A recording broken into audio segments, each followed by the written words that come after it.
Welcome to Physical Science Fun Squared. I thought I'd get a little personal with you today.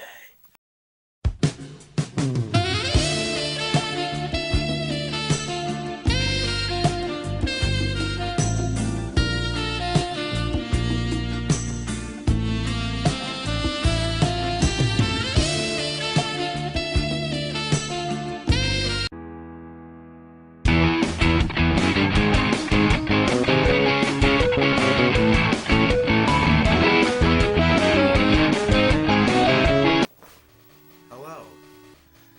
You may remember me as Patrick. I'm the host of Science Fun Squared, and I tried to bring this series back to life. Well, this is the beginning. You know, the exact beginning. I never thought I'd be back to this. So here we go. So, today we'll be talking about work and power, as well as simple machines.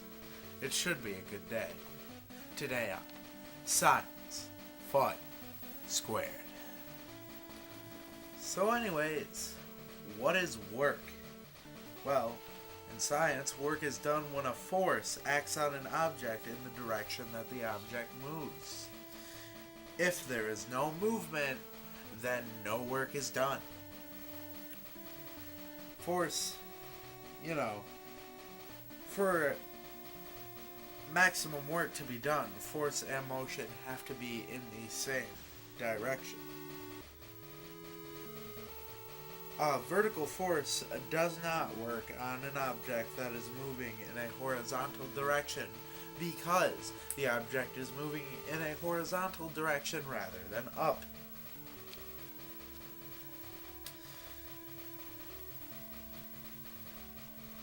In science, work that is done on an object can be described as the force acting on the object multiplied by the distance the object moves.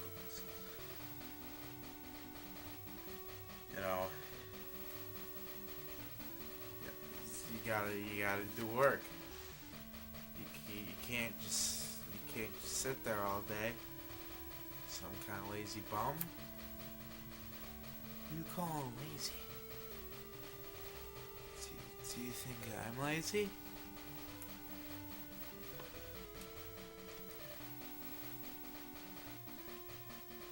Don't like me.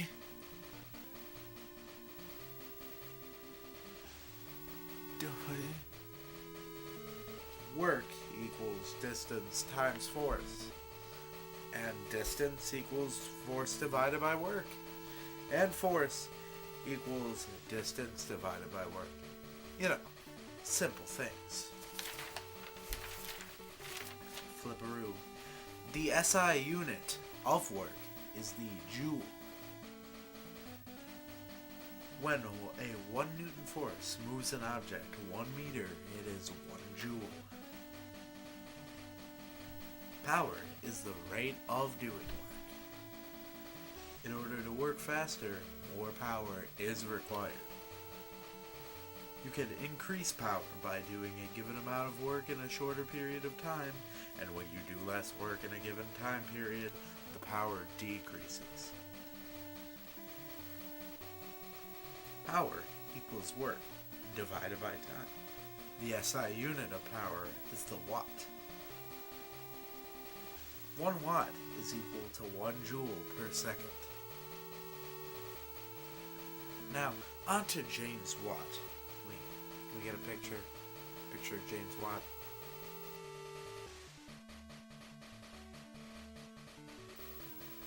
There you go, picturing James Watt, who invented horsepower by comparing a steam engine to a horse.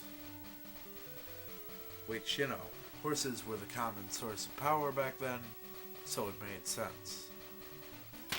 Show a picture of a horse.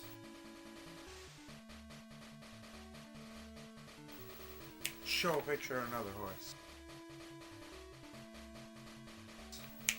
Show some music with horses in it.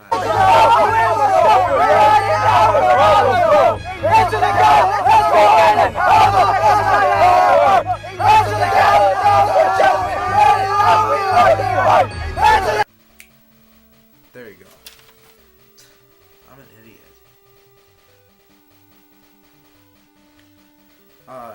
1 horsepower is equal to 746 watts, which is a lot of watts. Simple machines. There are 6 simple machines that we shall show you. The following is an example of a first class lever. Notice how the fulcrum is here. So I use the lever to pry the lid off this clothes bin. I am now the clothes master. Clothes master. Away. Here's a video of a wheelbarrow.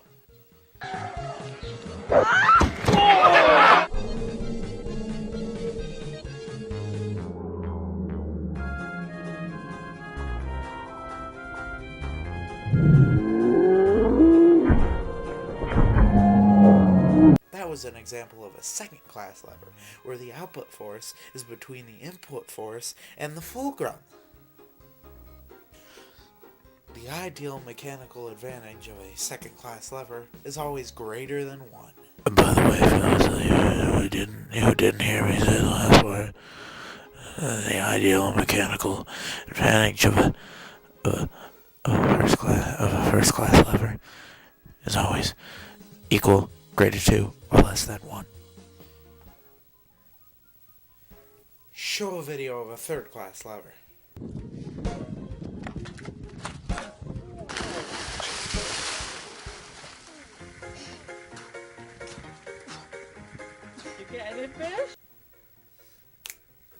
Hopefully that was funny. I don't know if I found anything really funny. But anyways, in a third class lever, the input force is between the fulcrum and the output force. Because of this, the ideal mechanical advantage of a third class lever is always less than 1. Seemed pretty easy. Here we go. So imagine that this right here is a steering wheel. This is what is considered a wheel and axis, which is a simple machine that consists of 2 discs or cylinders that each have a different radius. To find the ideal mechanical advantage, you must divide the radius of where the input force is exerted and the radius of where the output force is exerted. A wheel and axle can have a ideal mechanical advantage of less than 1 or greater than. Show a video or picture of a ramp.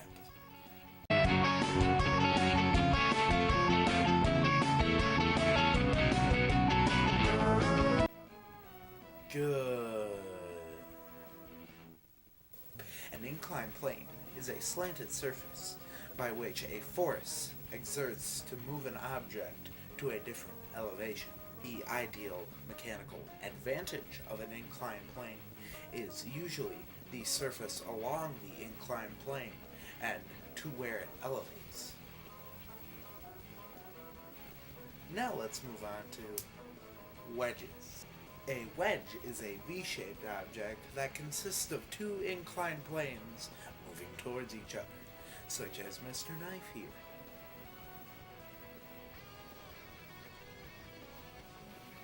Ha! I'm an idiot. A thin ledge of a given weight has a greater ideal mechanical advantage than a thicker wedge of the same length. I'm too cheap to find a picture of a screw. I'm too cheap to find a screw in the house, so I'll just use this one right here. This picture of a screw right here.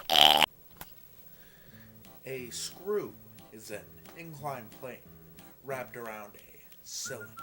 Screws with threads that are closer together have a greater IMA. A simple machine consisting of a rope fitted into the groove of a wheel is called a pulley. What determines the ideal mechanical advantage of a pulley, shown by the spell here, is the number of ropes securing the object. This is my hand. This is what is being secured by this pulley. Alright? So, the IMA would be 1. This rope, this part of the rope up here, this doesn't matter.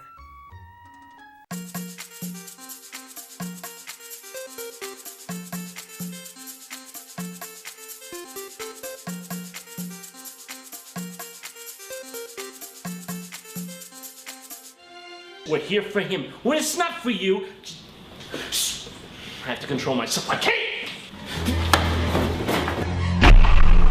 You did this to me, Max Smith. You did this to me.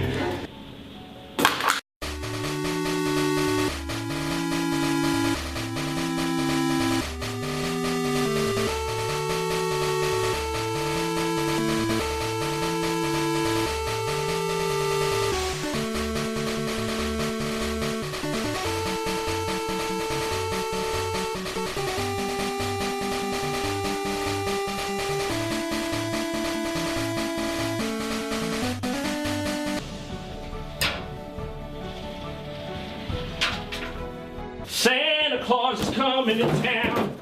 Santa Claus is coming to town.